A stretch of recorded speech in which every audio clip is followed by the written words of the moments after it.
Assalamualaikum warahmatullahi wabarakatuh. Alhamdulillah rabbil alamin.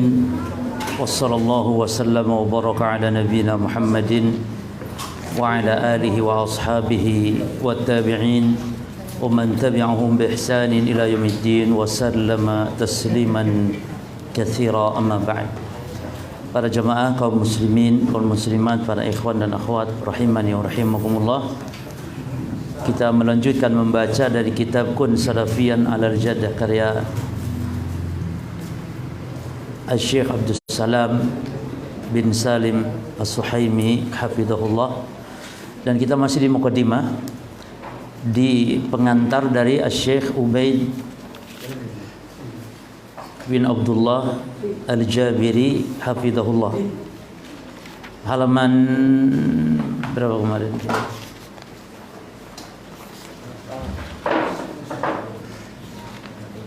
Baik, 10. Berarti halaman 9 ya, kawan. Kemarin sudah kita baca muqaddimah dari Syekh Ubaid bin Abdullah Al-Jabiri, kemudian belum mengatakan amma ba'du. Amma ba'du.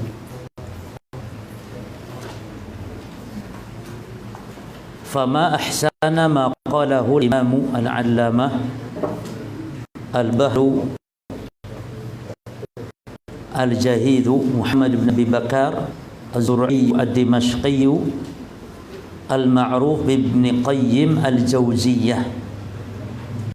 Fama ahsana, alangkah baiknya atau indahnya, ma qalahu al-imamu, apa yang dikatakan oleh al-imam al-allamah yang alim, al-bahr yang dalam ilmunya, al-jahid yang sangat cerdas, yaitu Muhammad bin Abi Bakar az-Zur'i ad-Dimashqi al-ma'ruf, yang dikenal dengan Ibn Qayyim al-Jauziyah, yang dikenal dengan Imam al-Qayyim al-Jauziyah. Ini maksudnya siapa? Muhammad bin Abi Bakar az-Zur'i al-Dimashqi atau ad-Dimashqi. Wa dzalika fi kitabihil azim. Ini salah cetak ya. Kitabihi. Ya, tambutoh ya. Kitabihi al-azim, agung, al-bar, yang diberkah karena banyak sekali manfaat kitab ini bagi Islam dan kaum muslimin, yaitu kitab Zadul Ma'ad atau Zadil Ma'ad. Kitab yang berisikan 6 jilid terkait petunjuk Nabi tentang keseharian Nabi dalam ibadahnya. Jadi semacam kitab sirah sebenarnya. Ya, tapi kandung di situ adab-adab dalam ibadahnya Nabi. Jadi di situ dijelaskan petunjuk dalam salat gini, dalam takbir, dalam ruku, dalam sujud, lalu dalam ibadah lain, dalam jihadnya. Lalu ada lagi bab di dalam kitab Zadul Ma'ad itu khusus pembahasan Tibbun Nabawi, dan terkadang dicetak terpisah kitab Tibbun Nabawinya, pengobatan Nabi. Nah, jadi judul kitabnya Zadul Ma'ad fi Hadyi Khairil Ibad. Zadul Ma'ad fi Hadyi Khairil Ibad. Zad artinya bekal, al-ma'ad untuk negeri tempat kembali, yakni bekal untuk pergi ke akhirat. Ya, tentang apa? Fi Hadyi Khairil Ibad. Judul kitabnya ini tentang petunjuk sebaik-baik hamba. Siapa maksudnya sebaik-baik hamba? Rasulullah. Ya. Jadi bagus kalau antum baca kitab Zadul Ma'ad ini, dan juga sudah diringkas oleh Syekhul Islam Muhammad bin Abdul Wahhab, meringkas kitab Zadul Ma'ad dalam 1 jilid saja. Taib. Nah, apa perkataan Imam Ibnul Qayyim dalam kitabnya ini? Idz qala, ketika beliau berkata rahimahullah. Nah, ini perkataan Ibnu Qayyim ini boleh antum kasih tanda penting di sini, karena ini ungkapan yang sangat baik sekali. Mungkin kasih stabilo kasih faman ansha'a dari mulai situ. Apa kata Imam Ibnu Qayyim? Faman ansha'a aqwalan, barang siapa yang mengungkapkan aqwalan, pendapat-pendapat, wa assasa qawa'ida, dan menetapkan kaidah, menetapkan qawaid, menetapkan patokan-patokan, maksudnya dalam agama, bihasabi atas dasar fahmihi. Apa fahmihi? Pemahamannya. Ini pemahamannya sendiri gitu, bukan dari Alkitab, bukan dari As-Sunnah. Harus dicocokkan dengan dalil. Artinya kalau benar diterima. Dan ini sesuai dengan wasiat para a'immah, para imam kita, para jemaah. Imam Malik rahimahullah taala misalnya dia mengatakan kullun yu'khad wa yutrak fi kalamihi ila sahib hadha al-qabr. Kata Imam Malik, semua orang bisa diterima, bisa ditolak min kalamihi, dari perkataannya. Yani perkataan siapapun bisa ditolak, bisa diterima. Illa sahib hadzal qabr, kecuali penghuni kuburan ini. Imam Malik kan ngajarnya di mana? Ngajar di Masjid Nabawi. Sementara kuburannya di belakang beliau. Nah, kata Imam Malik, kecuali penghuni kubur ini maksudnya Rasulullah SAW. Dan ingat para ikhwan sekalian, para akhwat rahimani rahimakumullah, ketika kita mengatakan seperti ini dalam beragama, ini wajib kembali merujuk kepada dalil, bukan berarti kita ini beragama tanpa bimbingan ulama. Kan banyak orang tuh mengeluarkan syubhat-syubhat, katanya Wahabi itu kalau ngomong kembali ke Quran Sunnah. Bagaimana bisa kembali ke Quran Sunnah orang dia nggak ketemu sama Nabi? Ya kita harus melalui ulama. Maksud dia itu harus taklid buta kepada madhab. Itu sebenarnya dia menggiring umat untuk taklid kepada madhab. Benar salah pokoknya Syafi'i. Itu yang mereka inginkan sebenarnya dengan perkataan tersebut. Jadi katanya Wahabi itu beragamanya kembali Quran Sunnah, kembali kepada hadis. Yani katanya mereka meninggalkan ulama. Bagaimana kita akan bisa, kata mereka ini, beragama tanpa melalui ulama langsung dari hadis? Kita tidak ketemu sama Rasul. Nah, itu syubhat. Jadi maksud perkataan kita ini, maksudnya kita beragama harus dengan dalil, bukan berarti yani tanpa bimbingan ulama. Bahkan kita memahami agama ini, Quran, memahami sunnah ini harus dengan pemahaman siapa? Para ulama, para as-salaf. Makanya di antara ulama-ulama ahli sunnah mereka bermadhab, madhab Hambali, ada yang madhab Syafi'i. Siapa yang bilang kita meninggalkan ulama? Bahkan Salafi itu adalah kaum yang sangat mengagungkan para imam, yang sangat mengagungkan para ulama, menghormati mereka. Perkataan mereka selalu mereka jadikan sebagai landasan.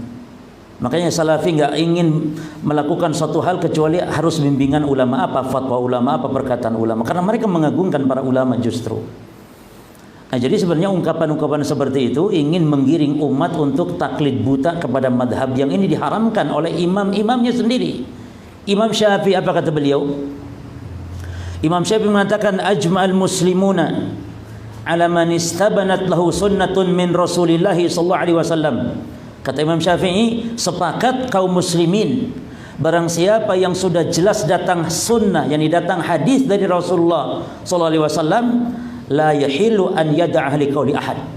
Sepakat tidak halal untuk meninggalkan sunnah tersebut demi perkataan pendapat seseorang. Artinya sesuai dengan apa yang dikatakan Imam Ibnu Qayyim. Jadi kita pendapat-pendapat ulama itu ditimbang dengan dalil. Artinya kalau ulama membawakan dalil, kita ikuti. Sahih, kita ikuti. Namun semata-mata pendapat maka tidak dibolehkan. Imam Abu Hanifah sampai mengatakan la yahilu li ahadin an yufta bi qaulina ma lam ya'lam min aina akhadnahu. Tidak halal.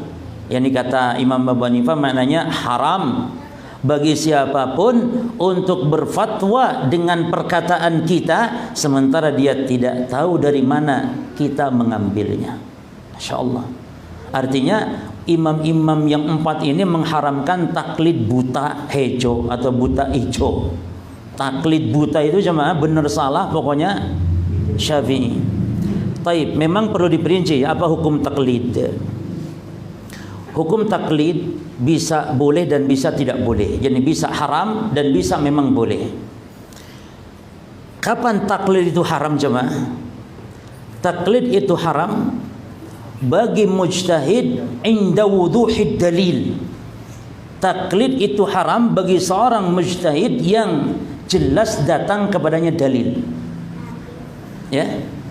Kok bisa sudah jelas dalil datang dan dia seorang yang mampu berijtihad, kok dia malah taklid sama seseorang?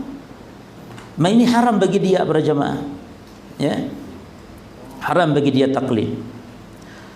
Yang kedua, taklid bisa boleh. Bagi siapa ini? Bagi orang yang awam. Bagi orang yang memang awam, tidak tahu, maka silahkan dia bertaklid. Ya.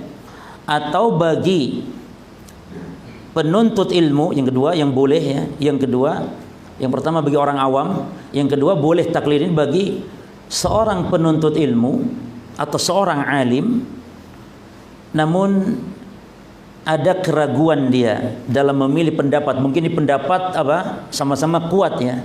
Bagi seorang penuntut ilmu atau bagi seorang alim, boleh dia taklid ketika ada apa namanya?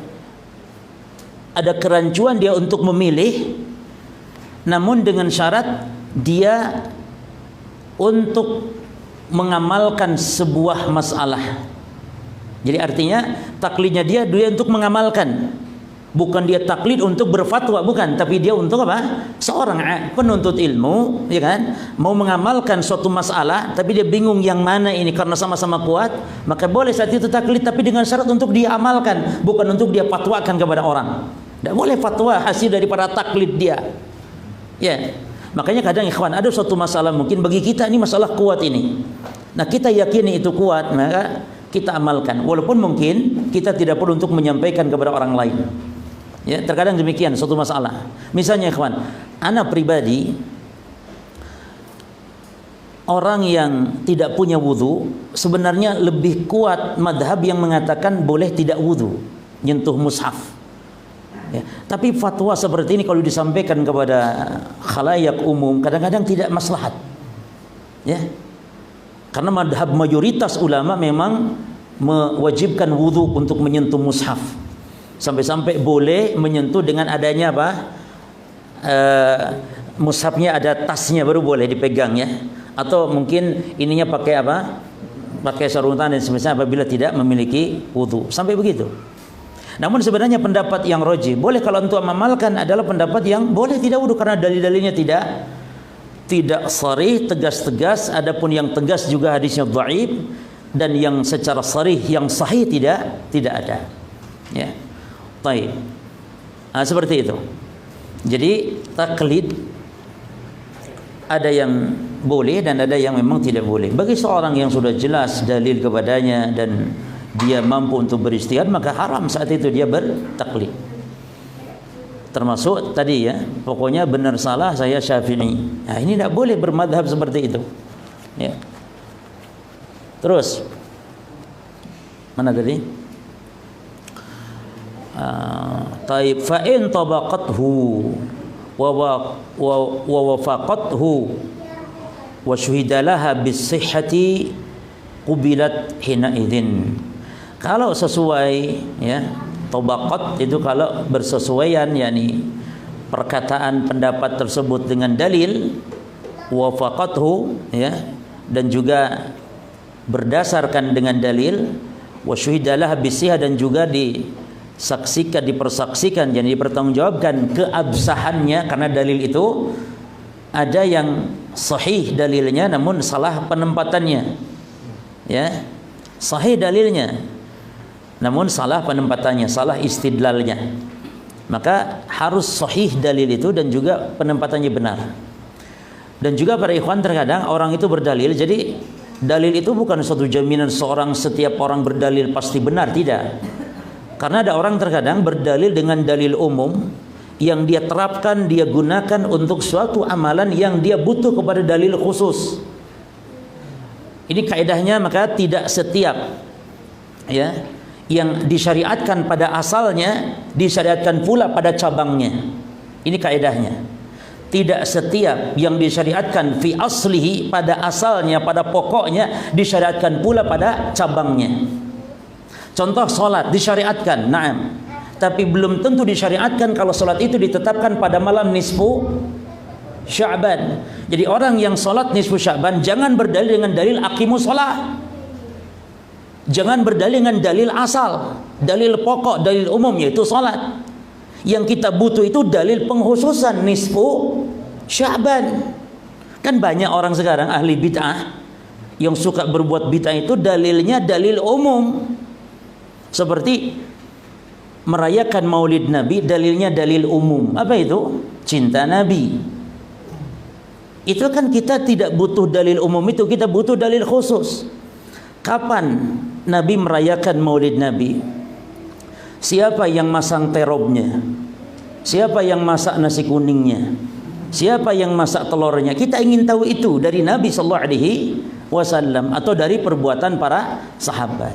Jadi kaidahnya sekali lagi tidak mengharuskan disyariatkannya dalil pada asalnya suatu ibadah, disyariatkan pula pada cabangnya, furu'nya. Ya. Maka terkadang orang beribadah ya dengan mengkhususkan pada tata caranya, bilangannya, waktu, tempatnya, namun dengan dalil yang umum.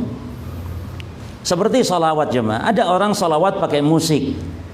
Ya, salawat pakai musik berbarengan rame-rame berjamaah setiap malam Jumat misalnya. Ketika kita tanya dalilnya, dia keluarkan dalil. Apa dalilnya? Innallaha wa malaikatahu yusholluna ala nabi. Loh, ini dalil umum, dalil perintah salawat. Namun pakai rebananya mana? Malam Jumatnya mana? Itu yang dimaksud. Nah, ternyata ada malam Jumatnya. Oke, malam Jumatnya ada. Ya. Namun pakai lafad salawatnya, lafadnya mana? Dalil lafad ini, hadisnya. Nah, itu yang dimaksud. Taib ya. Jadi harus sahih dalil wa syuhidalah bis-sihah. Qubilat hina idzin, maka saat itu diterima. Namun sebaliknya wa in khalafathu wa jabaratha wattirahuha, ya. Dan jika menyelisihi dalil, menyelisihi yakni apa yang datang dari Rasul, maka wajib radduha, wajib untuk menolaknya. Wattirahuha, dan wajib untuk membuangnya. Ini padahal bahasanya ya, yatrah itu artinya mencampakkan. Jadi buangnya bukan buang begini, bukan begini, tapi lempar. Saking apa? Saking tidak bolehnya itu maksudnya. Ya. Baik. Kemudian fa illam yatabayyan fiha ahadun al-amrayn, namun jika tidak jelas baginya di dalam masalah itu dua hal, ya. Dua hal, yakni tidak jelas maksudnya salah satu dari dua keadaan tersebut. Apakah ini ada dasar? Maksud dua hal, amrain, dua perkara maksudnya. Apakah ini perkataan seseorang ini ada dasar dari dalil atau tidak ada? Tahu-tahu ini perkataan, sebuah perkataan ya dari ulama misalnya. Kita nggak tahu ada nggak dasarnya, ya. Maka ju'ilat mauqufatan, maka jadikan dia itu mauquf, yakni tawakuf. Apa tawakuf? Berhenti, abstain, tidak diambil, tidak ditolak, biarkan. Kalau kita apa? Lam yatabayyan, yakni apabila tidak jelas. Nah, fiha, dalam masalah tersebut, ahadul amrain, salah satu dari dua perkara. Maksudnya, apakah ada dalil ucapan seorang alim ini atau tidak ada, atau ucapan seseorang ini.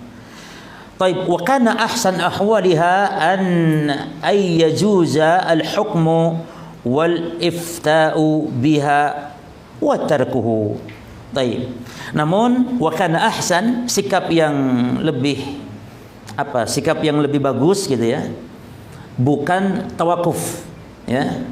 ahsanu ahwaliha, keadaan yang bagus adalah an yazujal hukum, yakni boleh untuk berhukum, ya, wal ifta'u biha, atau berfatwa dengan perkataan tersebut, atau boleh juga watarkuhu, meninggalkannya, ya. Jadi kalau ada seorang membuat pernyataan, ya, seorang alim, maka sikap kita demikian. Taib. Kemudian kita lanjutkan, wa hadza li annahu mutaqarrirun 'inda al-a'immah, dan ini adalah disebabkan karena mutaqarrirun. Mutaqarrirun itu sudah menjadi sebuah ketetapan gitu ya. Menurut siapa? Menurut para a'immah. Al-a'immah itu jamak dari imam. Jadi imamun. Imamun jamaknya apa? A'immatun. Ya. Kalau ummatun bentuk jamaknya umam. Umat, seperti ummatul islamiyah, umat Islam. Nah, umat jamaknya bahasa Arabnya umam. Jadi jangan keliru. Jadi a'immah jangan dianggap ini jamak dari umat, bukan. A'immah itu jamak dari imam. Imam jamaknya a'immah. Adapun umat jamaknya umam. Mirip ya.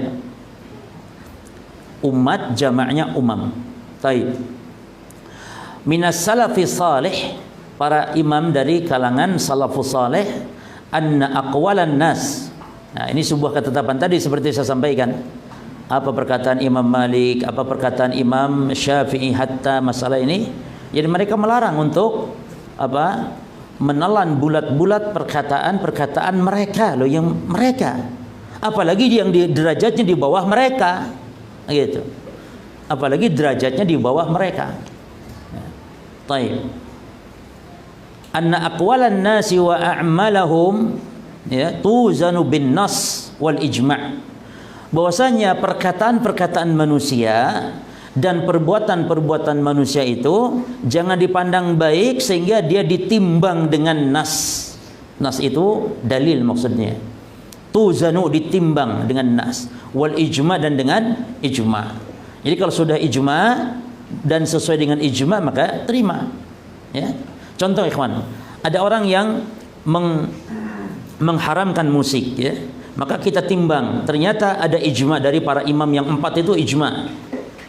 Oleh karena itu Imam Abu Hanifah itu dalam kitab fikih al-madhahibil arba'ah disebutkan, fikih 4 madhab disebutkan, menurut Imam Abu Hanifah, kalau ada orang yang mencuri mencuri alat musiknya, maka tidak dikenakan gharamah gitu. Kalau misalnya alat musiknya itu rusak, ya, jadi dicuri kemudian rusak, dikejar rusak alat musiknya, hancur, itu tidak dikenai gharamah. Tapi kalau mencuri barang yang halal, ya, ketika dicuri dia lalu rusak barangnya, maka ketika ditangkap pencuri itu dia suruh ganti yang rusak tadi.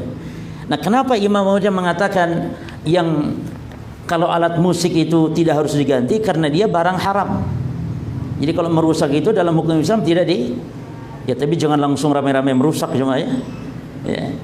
Artinya kalau ada seorang merusak itu dalam hukum Islam tidak dikenai denda cuma, karena saking haramnya.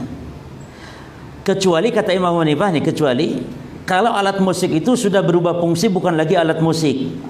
Karena sudah berubah fungsi, kalau ada orang merusak ya harus ganti. Contohnya apa? Seperti misalnya mungkin piano telah dirubah menjadi meja makan, misalnya. Piano bukan lagi piano tapi meja makan misalnya. Nah, itu sudah. Atau seruling. Ya, suling itu sudah berubah fungsi jadi tongkat misalnya. Maka saat itu berarti itu barang yang halal. Makanya nih, bagi yang tobat dari musik tidak harus dibakar. Jadikan apa yang bermanfaat. Apa contohnya jemaah? Gitar beri 1 juta misalnya, jangan dibuang eman-eman, jadikan pot kembang, ya. Digergaji dulu, kan bulatannya lumayan, ya. Taib. Jadi yang bisa dimanfaatkan, manfaatkan. Gambar makhluk bernyawa. Itu Aisyah ketika Nabi marah, ya. Ada Aisyah membeli sesuatu, ada gambarnya, ya. Itu untuk duduk Rasulullah SAW. Akhirnya ada gambar makhluk bernyawanya dibelah, dirobeknya, disobek, lalu Aisyah buat untuk tempat duduk Rasulullah akhirnya. Jadi tidak dibuang, dijadikan tempat duduk boleh. Jadi gambar makhluk bernyawa kan tidak boleh ditempelkan, tidak boleh dipakai. Kalau antum punya kain, ya boleh jadikan saja untuk tempat duduk, alas duduk baru boleh. Atau jadikan keset boleh. Jadi gambar makhluk bernyawa digunting dulu, jadikan keset, jadikan tempat duduk, itu tidak masalah, ya. Bahkan sebagian ulama membolehkan gambar makhluk bernyawa itu kalau digunakan di piring yang piringnya dipakai. Piringnya dipakai, tapi kalau piringnya piring pajangan seperti keramik-keramik apa dari Cina, ya, itu nggak boleh karena pajangan. Tapi kalau dipakai piringnya itu dibolehkan. Jangan dipecahkan. Ada piring bagus sekali piringnya, mahal sekali piringnya. Sayang ada gambar makhluk bernyawa, pakai saja. Sehingga boleh akhirnya, ya, dipakai. Taib. Mana tadi? Taib. Faman wafaqan nasan atau ijma'an qubila minhu wa man khalafa wahidan minha rudda alaihi kainan man kana. Maka siapa yang sesuai dengan nas atau ijma, sesuai dengan ijma atau sesuai dengan nas, maka qubila minhu, ya, maka diterima. Namun wa man khalafa wahidan minhuma, namun siapa yang menyelisih salah satu darinya, baik nas ataupun ijma, maka jika ada orang yang menghalalkan musik sekarang, berarti menyelisih apa? Menyelisih dua-duanya, menyelisihi nas dan juga menyelisihi ijma, maka tolak, ya. Rudda alaihi kainan man kana, tolak dia ucapan siapapun. Subhanallah, ucapan siapapun. Makanya yang sebenarnya para jemaah, ketika ulama yang imam madhab yang 4 telah ijma tentang haramnya musik, ya, maka tidak ada yang menghalalkannya kecuali datang ulama setelah itu, dan dia diawali oleh Imam Ibnu Hazm Al-Zahiri. Nah, semua ulama-ulama yang datang setelah Ibnu Hazm atau ulama di zaman sekarang yang menghalalkan itu karena sebenarnya ngikut saja kepada siapa? Ibnu Hazm sebenarnya. Maka Ibnu Hazm penyelisihannya tidak diterima karena menyelisih ijma, ya. Kecuali kalau Ibnu Hazm sezaman dengan imam yang 4 sezaman, maka penyelisihannya bisa diterima. Berarti masalah musik ada khilaf karena ada seorang ulama. Jadi khilaf walaupun satu orang ulama dan diakui dunia, itu dianggap khilafnya itu. Makanya cuma sekalian contoh, ya, dalam masalah akidah ijma ulama ahli sunnah dalam masalah akidah kecuali satu saja yang tidak ijma, ada khilaf. Masalah apa? Masalah iman. Siapa yang khilaf di situ? Seorang imam juga, imam besar, imam ahli sunnah wal jamaah, yaitu Imam Abu Hanifah. Jadi masalah iman, ya. Jadi kalau menurut Imam Abu Hanifah, iman itu perkataan dan keyakinan hati saja. Menyelisih ulama-ulama ahli sunnah yang lain. Namun tetap kita katakan berarti masalah akidah, ya, dalam poin iman tidak ijma. Tidak ijma. Kenapa? Ada yang menyelisih, yaitu Imam Abu Hanifah. Namun nggak boleh mengatakan Imam Abu Hanifah ahli bid'ah. Kenapa? Karena hanya satu poin masalah iman ini saja. Adapun yang lain-lain kesesatannya kan di semua bidang akidah. Dalam sifat Allah sesat, dalam konsep iman sesat, sikap para sahabat sesat, dalam konsep amar ma'ruf sesat, sikap kepada penguasa sesat. Kalau yang lain-lain seperti Mu'tazilah, Jahmiyah, Qadariyah, maka tidak boleh disamakan Imam Abu Hanifah walaupun menyimpang dalam konsep iman, tidak boleh ditabdi'kan sebagaimana ahli bidah yang lain. Walaupun tetap kita katakan Imam Abu Hanifah dalam masalah iman adalah murji'ah. Namun murji'ahnya dalam tanda kutip apa? Murji'atul fuqaha. Murji'ahnya para ulama ahli fikih negeri Kufah, salah satunya Imam Abu Hanifah, yang dia ikut gurunya, itu Hamad bin Abi Sulaiman rahimahullah ta'ala. Itu gurunya Imam Abu Hanifah. Taib, ya. Kita lanjutkan.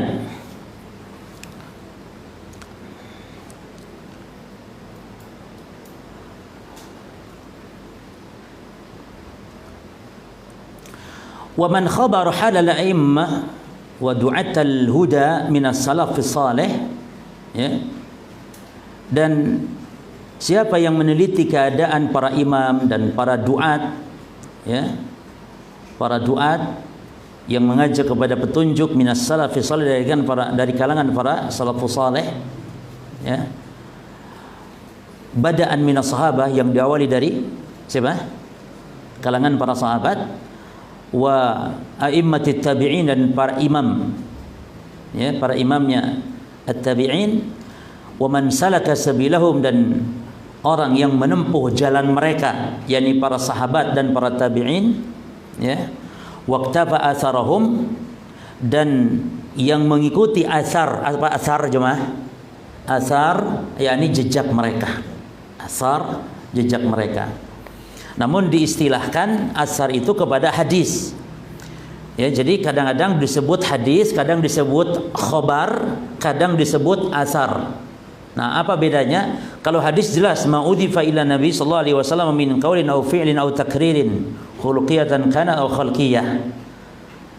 Kalau hadis adalah apa yang disandarkan kepada Nabi, baik perkataan, perbuatan ataupun takrir beliau, atau sifat beliau, baik sifat fisik ataupun sifat akhlak beliau, itu hadis. Nah, terkadang hadis disebut juga khobar. Namun kalau dibedakan antara hadis, khobar dan asar, hadis adalah apa yang disandarkan kepada Nabi sallallahu alaihi wasallam. Antum catat definisi hadis.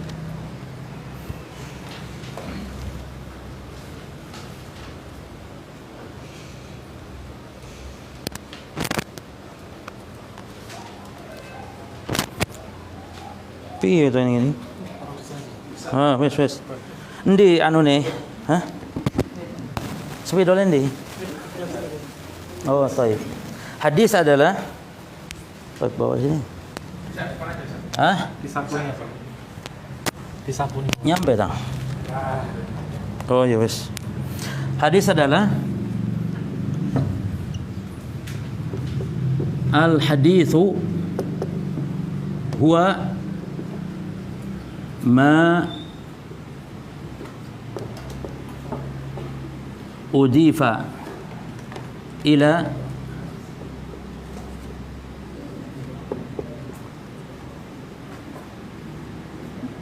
Nabi sallallahu alaihi wasallam. Ini apa ikhwan? Sallallahu alaihi wasallam disingkatnya nih, daripada sad, sallallahu alaihi wasallam, min qaulin au fi'lin au takririn au sifatin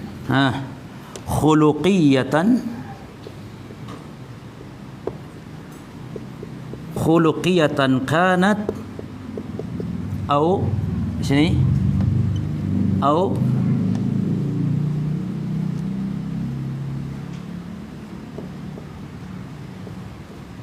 khalqiyatan. Apa yang disandarkan atau setiap, ma di sini apa-apa maknanya setiap yang disandarkan, setiap yang disandarkan kepada siapa? Nabi sallallahu alaihi wasallam, berupa apa? Nah, ini satu, berupa apa? Perkataan. Dua, perbuatan. Tiga, takrir itu persetujuan, ya, persetujuan Nabi terhadap apa ya kawan? Perkataan atau perbuatan siapa? Sahabat, itu takrir namanya. Au sifatin, atau sifat. Sifat itu ada dua bentuk sifat. Yang pertama khalqiyah. Khalqiyah ini fisik, sifat fisik, ya, atau la qawali khuluqiyah. Khuluqiyah akhlak, ya, akhlak perangai, ya, atau perangai. Khulqiyah apa? Fisik, rambut Nabi, wajah Nabi, bentuknya Nabi, tinggi Nabi, ini khulqiyah atau khuluq, itu maksud sifat. Jadi sifat itu bentuk. Jadi empat ikhwan. Nah, ini hadis. Lalu apa itu khabar? Khabar adalah ma'udhifa, bedanya dengan hadis, ya. Kadang disebut apa itu khabar? Kalau khabar ma'udhifa ila nabi au ghairih, apa yang disandarkan kepada Nabi atau selain Nabi. Itu khobar. Jadi lebih umum, mana yang lebih khusus, khobar atau hadis? Khobar lebih umum, karena apa yang disandarkan kepada Nabi atau selain Nabi itu khobar. Adapun asar, apa itu asar? Asar itu adalah apa yang disandarkan kepada, perhatikan, sahabat dan tabi'in saja. Jadi kalau ada perkataan sahabat itu disebut asar, perkataan tabi'in disebut asar. Ya, berarti khobar lebih umum, lalu asar, lalu hadis. Lebih khusus lagi adalah hadis. Taib.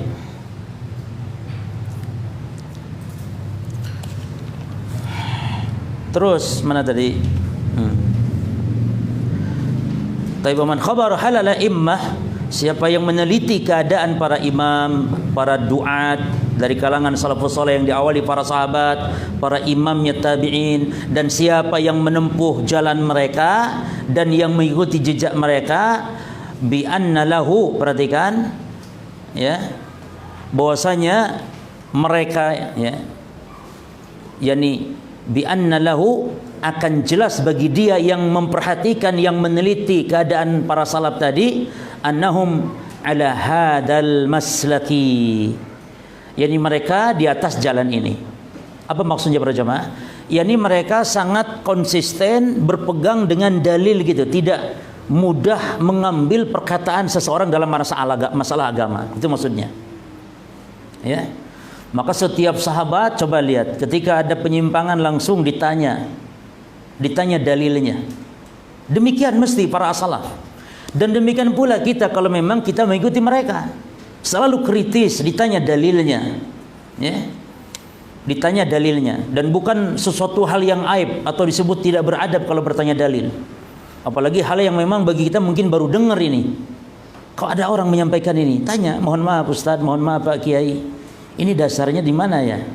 Ini dasarnya. Biasanya cuman nanti antum, alah kau ngocok kitab rai sok nanya dalil barang. Biasanya gitu. Enggak apa-apa Ustaz, Kiai, nanti saya biar bisa tanya juga kepada yang lain, mungkin tidak masalah. Kita bisa lihat nanti. Ya. Jadi perlu kritis dalam masalah agama, masalah ibadah. Taib. Kemudian bana, jelas lahu baginya, bukan bi'anna. Ini bacanya apa tadi kawan? Bana. Apa bana? Jelas. Jadi orang yang memperhatikan tadi, bana lahu, jelas baginya, annahum, bahwasanya mereka, siapa mereka tadi? As-salafus saleh ala hadal maslaki sairuna. Di atas jalan ini mereka berjalan. Yani di atas metode ini mereka berjalan. Apa maksud yang kita bicarakan nih? Yani pendapat seseorang harus ditimbang dengan apa? Dalil. Itu maksudnya. Ya. Wa fi wujuhi ahlil bid'ah wal ahwa waqifun, dan mereka wujuhi. Ya, apa wujuh? Dalam menentang ahlil bid'ah wal ahwa, ahlil bid'ah wal ahwa yani pengikut hawa nafsu, waqifuna, mereka berdiri. Yani mereka berdiri tegak menentang ahli bid'ah. Itu mereka bersikap. Para as-salaf demikian. Jadi tidak diam. Ya. Jadi selalu membantah. Tidak diam, karena Allah sendiri dalam Quran memberikan contoh. Allah tidak diam ketika orang-orang Yahudi mengatakan Allah lelah, Allah capek, menghina Allah. Allah kan tidak diam, Allah membantahnya. Demikian pula kita, kalau ada kesesatan, penyimpangan, harus dibantah, tidak boleh diam. Karena nanti akan merusak agama dan merusak Islam, merusak kaum muslimin. Makanya para ulama bangkit ketika ada kebid'ahan, ketika ada penyimpangan, bangkit. Ya, wa fi wujuhi ahlil bid'ah wal ahwa waqifun. Ya, wa li hujajihim bima atahumullahu min quwwatin, atau min quwwatil barahina. Ya, dan mereka ahli sunnah, mereka salafus saleh, hujah-hujah mereka atas apa yang Allah berikan kepada mereka itu kuat gitu. Jadi ahli bid'ah itu kalau berhujah pasti lemah. Gak mungkin, tidak mungkin, mustahil ahli bid'ah kalau debat dengan ahli sunnah, mustahil akan menang, tuh mustahil. Karena bagaimana dia berdalil dengan dalil? Bagaimana ikhwan? Kebatilan lalu dia bawakan dukungan-dukungan dari Al-Quran. Mana mungkin Al-Quran mendukung kebatilan, kebid'ahan? Maka kalau dikatakan ahli bid'ah itu menang dalam debat, maka bukan berarti dia ada di atas kebenaran, tapi menang karena dia pintar atau licik misalnya, ya, atau dia pintar apanya, retorikanya. Makanya tidak boleh kita debat dengan ahli bid'ah kecuali dengan syarat-syarat yang sangat ketat sekali. Tidak boleh sebenarnya kita ini bermudah-mudah debat. Kan Imam Ahmad mengatakan min usuli sunnah, di antara usul sunnah kata beliau, usul sunnah indana at-tamassuk bima kana alaihi ashabu Rasulullah sallallahu alaihi wasallam wa al-iqtida'u bihim, yakni berpegang dengan apa yang ditempuh oleh para sahabat dan meneladani mereka. Lalu watarkul bid'ah wal jidala wal mira' fid din. Ini prinsip sunnah, yakni meninggalkan bid'ah karena setiap bid'ah adalah sesat, wa tarkul mira' wal jidal, dan meninggalkan al mira' perdebatan, perselisihan, dan jidal perdebatan ditinggalkan fid din dalam urusan agama. Jadi kita hindari, enggak boleh kita debat dengan ahli bid'ah. Karena apa, ikhwan? Apa yang mereka bela? Ya, ahli bidah sekarang ingin membela apa? Ingin membela kebidahannya dengan bawakan ayat Al-Quran, nanti bawakan hadis-hadis Nabi. Mustahil. Ya. Maka kalau dia menang ya karena apa? Karena pintar ngomong saja, pintar retorika saja. Ya. Maka rata-rata begitu. Ahli bidah itu akan menjadi terkenal, akan menjadi banyak pengikut ketika dia pintar retorikanya. Bukan karena sebab dalil. Apa dalil? Untuk apa dia berdalil? Untuk kesesatan dia berdalil? Tidak, tapi karena retorikanya. Lihat bagaimana Jaham bin Safwan menjadi seorang tokoh yang yang dinobatkan dengan banyaknya pengikut, bahkan menjadi sebuah ikon kesesatan Jahmiyah. Jaham bin Safwan dia, karena apa? Jago debat dia, ya, jago debat sehingga, atau pintar retorika sehingga dia banyak pengikutnya. Taib. Maka terkadang antum juga ya jangan terlalu terpengaruh dengan penyampaian yang masya Allah ya dari seorang. Lihat masalah agama ini, kita berguru kepada siapa? Bukan kecerdasan retorika, pintar retorikanya, bukan, tapi yang penting itu ilmu dan pemahaman, atau pemahaman dan ilmunya. Ya. Kan ada orang tuh, ada ikhwan juga kadang, wah ini ustaz ini enak ya. Enak apa nih ustaz ini? Pokoknya enak ya. Terus nah ini tidak enak ini, jadi apa tidak enak ya? Nek narangno ngantuk jadi gitu. Atau mungkin kurang bagus retorika dan semisalnya. Baik, tidak apa-apa, sabar ikhwan. Ada ustaz yang lurus pemahamannya, mungkin penyampaian kurang, tapi yang disampaikan kitab-kitab para ulama baik. Sabar, ya. Terus, walihujajihim bima atahumullahu min quwwatil barahin. Dan mereka para as-salafus saleh, hujah-hujah mereka atas apa yang Allah kurniakan, Allah berikan, Allah datangkan kepada mereka berupa kekuatan barahin. Ya, barahin itu kekuatan penjelasan wal adilati minal kitabi wa sunnah, yang berdasarkan dalil-dalil dari kitab dan as-sunnah, dahiduna, yakni mereka mengalahkannya. Jadi mereka para as-salafus saleh itu dalam prinsipnya adalah selalu membantah ahli bid'ah, dan mereka kalau berhujah ya dengan penjelasan-penjelasan yang kuat, kemudian dengan dalil-dalil yang jelas dari Al-Quran dan as-sunnah, sehingga mereka berkah ya dalam dakwahnya.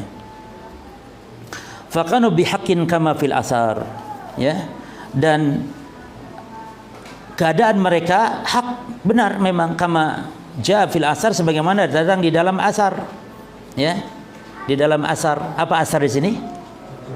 Nah, bisa bermakna hadis.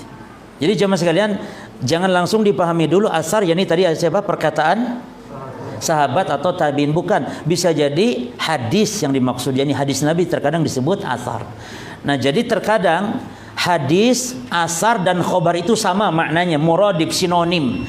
Tapi kalau dari sisi perbedaannya yang tadi, kalau hadis yang disandarkan kepada Nabi 4 hal ya. Jelas ya. Kalau khobar yang disandarkan kepada Nabi dan kepada selain Nabi. Kalau asar yang disandarkan kepada sahabat atau tabiin. Itu ditinjau dari segi perbedaannya. Namun terkadang hadis ya maknanya asar, asar ya maknanya khobar. Ya, jadi satu makna sinonim. Jadi terkadang demikian. Seperti dalam perkataan mu'alif di sini. Kama fil asar. Asar di sini maksudnya apa? hadis, karena ini adalah hadis.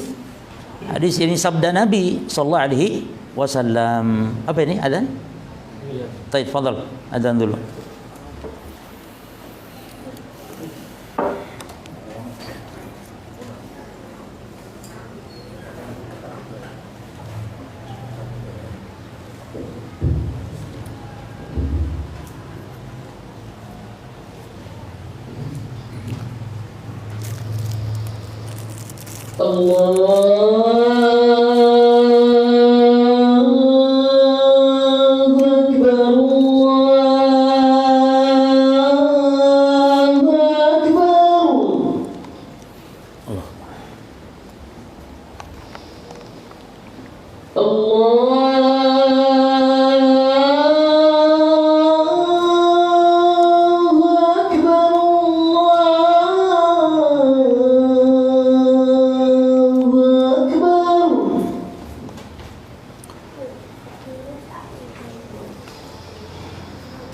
أشهد أن لا إله إلا الله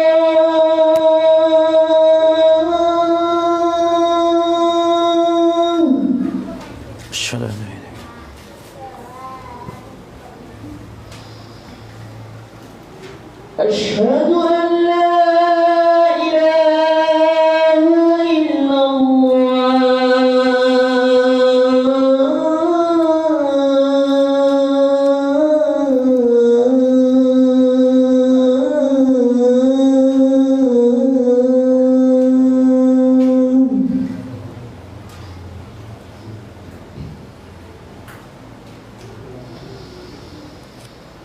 أشهد أن محمدا رسول الله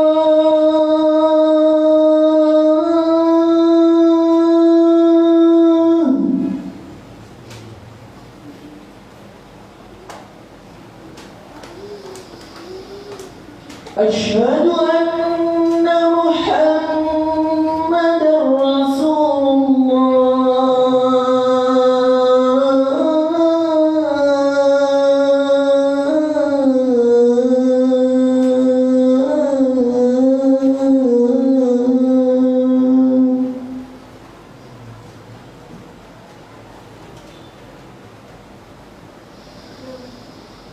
حي على الصلاة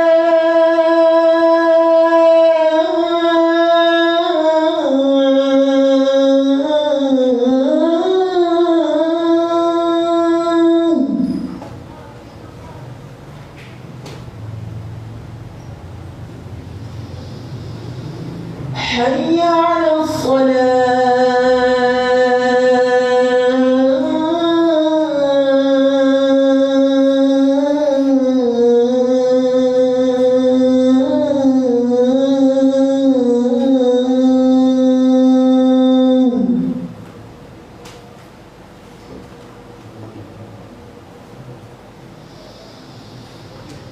حي على الفلاح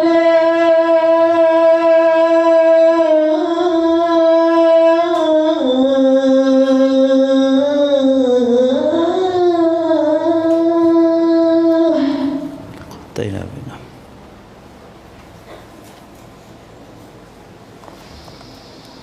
حي على الفلاح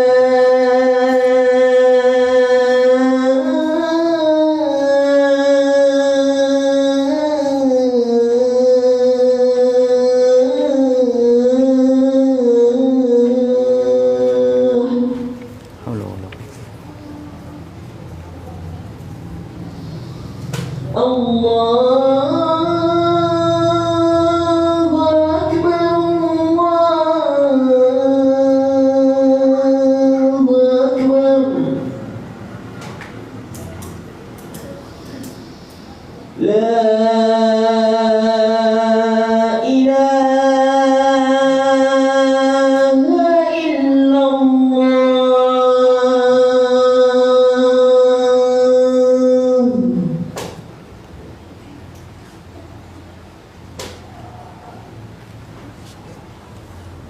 اللهم بارك لنا صراط القيامة صراط القيامة. Bismillah, alhamdulillah, wassalatu wassalamu ala rasulillah wa ala alihi wa ashabihi wa man wala, amma ba'd. Ikhwani fid din wa akhwati fillah rahimani wa rahimakumullah. Kita simpulkan tadi yang dikatakan oleh beliau dari mulai perkataan wa man khabara halal immah wa du'atal huda minas salafis salih bada'an minas sahabah wa a'immati at-tabi'in wa man salaka sabilahum wa iktafa atharahum bana lahu. Ini dari mulai sini. Siapa yang meneliti memperhatikan kondisi para a'immah, para duat dari kalangan salafus saleh yang diawali dari para sahabat, para imamnya tabi'in, dan yang terus mengikuti mereka sampai zaman kita sekarang, yang mengikuti jejak mereka, jelas baginya bahwasanya satu, annahum para salafus saleh ala hadzal maslaki sairun. Di atas jalan ini mereka berjalan. Yani tadi tidak menerima perkataan siapapun, tapi harus ditimbang dengan apa? Dalil. Itu yang pertama. Yang kedua, wa fi wujuhi ahli bid'ah wal ahwa'i waqifun. Mereka berdiri tegak menghadang, yakni membantah siapa? Ahli bid'ah. Jadi tidak pernah dibiarkan dari zaman ke zaman. Hatta di zaman kita sekarang tidak diam para ulama ahli sunnah untuk membantah ahli bid'ah. Terus yang ketiga, walihujajihim bima atahumullahu min quwwatil barahin. Ya, hujah-hujah mereka, apa yang Allah datangkan berupa dari dalil dari Al-Quran dan As-Sunnah, ya, kuatnya penjelasan mereka dan dalil-dalil dari Al-Quran dan Sunnah, dahidun, mereka mengalahkan ahli bid'ah. Tidak mungkin dalil-dalil yang sudah jelas-jelas dari Al-Quran dan Sunnah bisa dikalahkan. Maka kata Syekhul Islam, ketika ahli bid'ah itu berdalil atas kebid'ahannya dengan Quran dan Sunnah, maka hakikatnya dia, dalil itu akan kembali untuk apa? Untuk menghancurkannya, untuk menjatuhkannya sendiri. Gitu. Jadi seperti senjata makan tuan, ya. Dan itu nanti bisa kita lihat dalam praktek-prakteknya. Ya, seperti misalnya orang-orang Mu'tazilah, ya, yang mengingkari sifat melihat, ya, bagi Allah subhanahu, yani Allah bisa dilihat kelak di hari kiamat, ya. Bahwasanya kata mereka Allah tidak bisa dilihat di hari kiamat. Nah, itu dalilnya ternyata justru dalil yang menunjukkan sebaliknya, bahwa justru Allah itu bisa dilihat. Ya, itu Allah Ta'ala berfirman, wujuhun yawma idin nadhirah ila rabbiha nadhirah. Ya, kata mereka ini dalilnya. Wajah-wajah pada saat itu orang beriman berseri-seri kepada Rabb mereka, mereka menunggu katanya. Jadi nadhara di situ kata mereka artinya menunggu. Memang benar, bisa bermakna menunggu, namun ternyata dalil mereka senjata makan tuan. Justru ayat itu menunjukkan melihat Allah dengan mata kepala. Kenapa? Karena nadhara dimuta'adikan dengan ila. Ada ila di situ. Ila rabbiha nadhirah. Jadi nadhara kalau pakai ila tidak ada yang artinya menunggu. Kalau ilahnya tidak ada mungkin. Justru dengan ayat itu mereka kalah sendiri akhirnya. Ada demikian kondisi ahli bid'ah dalam mereka berdalil. Taib. Kemudian fakanu bihaqqin kama fil asar, dan karakteristik mereka, kondisi keadaan mereka para as-salaf itu benar sebagaimana ada dalam asar, yakni dalam hadis di mana Rasulullah SAW bersabda, yahmilu hadzal ilma min kulli khalafin uduluhu. Ilmu ini, yakni agama ini, dibawa oleh setiap generasi dari kaum yang adilnya. Ya, jadi di setiap generasi yang membawa ilmu ini adalah uduluhu. Apa uduluhu? Yani yang adilnya, kaum yang terbaik, pilihan, itu maksudnya. Yanfuna, apa sifatnya mereka? Yanfuna anhu tahrifal ghalin, yang mereka membawa ilmu itu, yanfun, menafikan darinya tahrifal ghalin, penyimpangannya orang-orang yang ghalin, yang melampaui batas. Ini kaum yang sesat dibantah oleh mereka ini karena dia membawa ilmu. Ya, siapa kaum yang udul? Para sahabat, para tabi'in, para tabi'ut tabi'in. Makanya kata Nabi, yahmilu hadzal ilma min kulli khalafin udulhu. Ilmu ini akan dibawa yakni ilmu maksudnya agama ini dibawa min kulli khalafin, setiap generasinya siapa? Uduluhu, kaum yang paling terbaiknya. Siapa kaum terbaik dari umat ini? Para sahabat, para tabi'in. Apa sifat mereka? Yanfuna anhu tahrifal ghalin, yang menafikan, yang akan membantah ya penyimpangannya orang yang melampaui batas. Lalu wantihalil mubtilin, yang orang-orang yang membuat yang memalsukan dari kalangan orang-orang yang membuat kebatilan. Ini ahli bid'ah yang dimaksud. Wa ta'wilul jahilin, dan takwilnya orang-orang yang jahil. Jadi yang akan membela agama, menjelaskan kesesatan, penyimpangan, ya setiap generasi dari kaum yang adil, kaum yang terbaiknya. Jelas ya? Ya itulah mereka para as-salafus saleh, para ulama dari kalangan ulama-ulama ahli sunnah. Taib. Wa kanu kama akhbara as-sadiqul masduq, dan sifat mereka itu yakni para as-salafus saleh yang akan senantiasa membela agama, membela syariat dengan membantah ya orang-orang yang menyimpang, yang melakukan penyimpangan dalam agama. Sifat mereka kama akhbara, sebagaimana dikabarkan oleh siapa? As-sadiqul masduq. Ini sifat bagi Rasulullah. As-sadiq yang jujur, masduq yang dibenarkan. As-sadiq yang benar, al-masduq yang dibenarkan. Siapa dia? Rasulullah SAW. Apa sabdanya Nabi? La tazalu ta'ifatun min ummati. La tazalu, senantiasa akan ada. Ta'ifatun, sekelompok atau segolongan, min ummati, dari umatku. Kata Nabi, alal haqqi dhahirin, di atas kebenaran mereka dimenangkan oleh Allah. Dhahirin, yani diunggulkan oleh Allah. La yaduruhum man khalafahum aw khadalahum, tidak membahayakan mereka, perhatikan, orang yang menyelisihi atau yang menghinakannya. Tidak akan membahayakan. Ini yang menghina, mencaci, enggak membahayakan. Sampai cadar dicabut pun enggak masalah. Justru menambah kemuliaan. Ya, dihinanya orang yang berjenggot, orang yang pakai cadar karena sebab menjalankan syariat misalnya, la yaduruhum, tidak membahayakan. Ya, cacian, julukan-julukan jelek tidak membahayakan mereka. Hatta ya'tiya amrullah, sampai datang kepadanya perkara Allah, yakni yang dimaksud sampai datang hari kiamat. Perkara Allah yakni hari kiamat. Jadi Allah akan menangkan berjamaah. Maka dengan hadis ini kita harus berbesar hati ya. Jangan berputus asa, harus bersabar dalam kita menjalankan agama ini. Adapun hinaan dari saudara kita yang belum paham, itu wajib dihadapi dengan sabar. Wajib dihadapi dengan sabar. Karena yang bersabar di akhir zaman, kata Nabi, seperti ganjarannya 50 orang sahabat loh jemaah. 50 orang sahabat, para sahabat sampai terheran-heran. Ya Rasul, mungkin 50 orang dari kalangan mereka, yakni satu orang dapat pahala 50 orang dari kalangan mereka. Kata Nabi, la bal minkum, bukan dari kalangan kalian. Jadi dia bersabar nanti di akhir zaman. Ya zaman kita sekarang, sabar di atas agama, diberi ganjaran oleh Allah 50 orang sahabat Rasul. Ini menunjukkan keutamaan orang yang berpegang di atas kebenaran di akhir zaman. Sedikit lagi jemaah. Qultu, aku katakan, kata siapa? Syekh Ubaid Al-Jabiri. Walaqad abda'a wa afada, atau wa afada wa ajada. Ya, dan sungguh abda'a telah melakukan sesuatu yang jadi abda'a itu sesuatu yang baru ya, namun bagus gitu loh jemaah.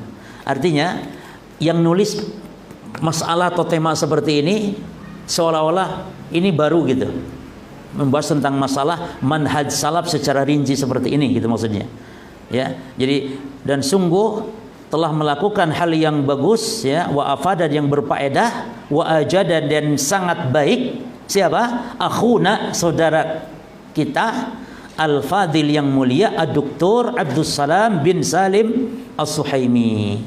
Ini penulis kitab ini. Jadi dipuji oleh siapa? Oleh Syekh Ubaid Al-Jabiri. Ya, Al-Ustad Al-Musyarik bi Qismil Fiqhi fi Kulliyati Syari'ati bil Jami'atil Islamiyah. Yaitu dosen ya yang ada di jurusan fikih di kuliah syariah di Jami'ah Al-Islamiyah Universitas Islam Madinah.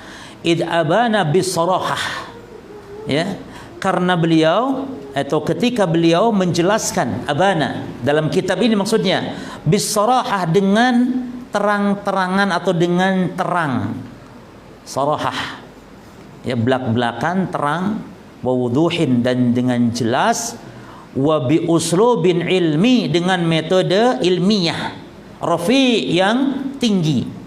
Jadi artinya beliau jelaskan secara belak-belakan namun ilmiah gitu jemaah. Nanti beliau jelas belak-belakan di sini. Apa yang disebut nanti akan ada dibahas tentang manhaj al-muwazanah. Dijelaskan. Ya.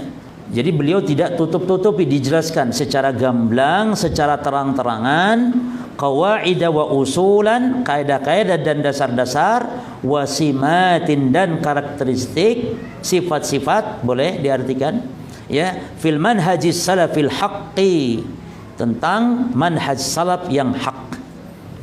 Manhaj salaf yang hak. Jadi beliau jelaskan nanti kaidah-kaidahnya, ikhwan. Jadi kita alhamdulillah kalau mengenal kaidahnya berarti kita sudah tahu rumus-rumusnya.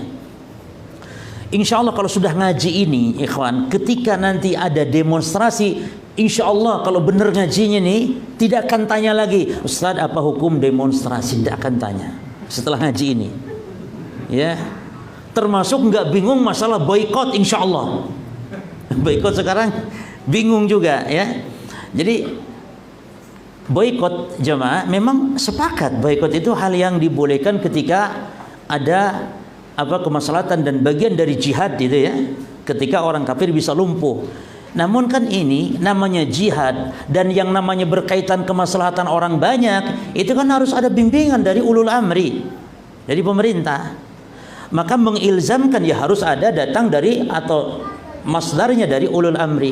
Adapun kalau pribadi masalah sendiri-sendiri ya silahkan saja, tapi jangan menilzamkan. Apalagi mengatakan yang tidak memboikot tidak cinta Nabi. Ini musibah kalau sudah begitu. Atau merusak, misalnya yang sudah dia punya mobil merek apa, Peugeot, ya, dibakar, apa nih mobil punya Prancis. Bukan begitu maksudnya, ya. Maksudnya memutuskan hubungan iktisadiyah, al-muqata'ah al-iktisadiyah, ini masalah ekonomi. Dan ini kan yang berhak seperti ini memang kebijakan-kebijakan antar negara, ikhwan. Termasuk sebuah negara mendukung saudara-saudara kita yang di Palestina misalnya, itu juga berkaitan dengan negara, urusan bilateral negara, bukan masing-masing kita, ya. Taib. Insyaallah seperti itu, namun kita harus berlapang dada kalau masalah yang pribadi ini, ya. Ya, memboikot secara pribadi itu terserah, tersilah, ya. Kemudian mana tadi?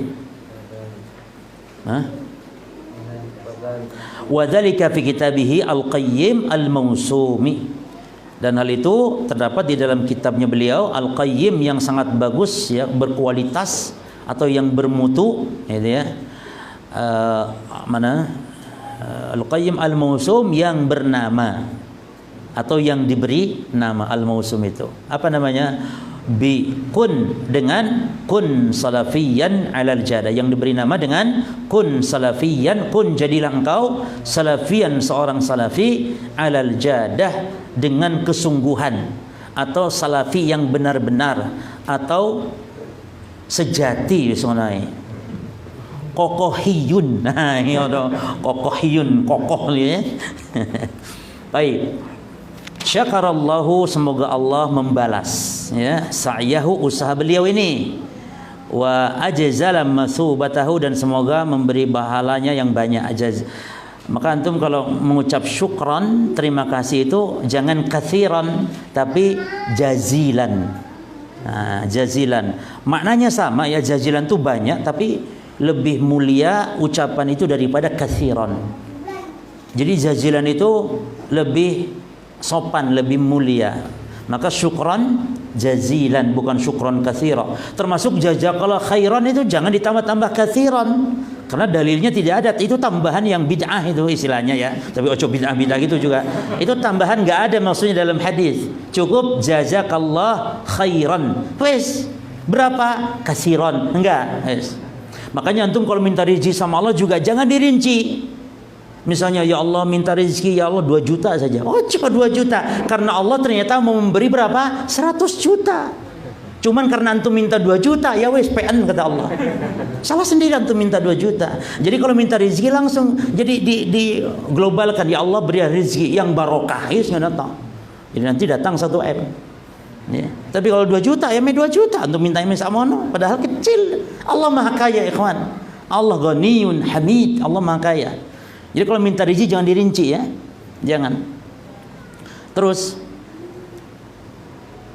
wa ja'ala ma katabahu fi mizani a'malihi, dan semoga Allah menjadikan apa yang beliau tulis menjadi pemberat di mizan timbangan amalan beliau, rajihan yang berat, yakni berat di timbangan amal. Rajah itu berat ya, yaumal qiyamah, pada hari kiamat.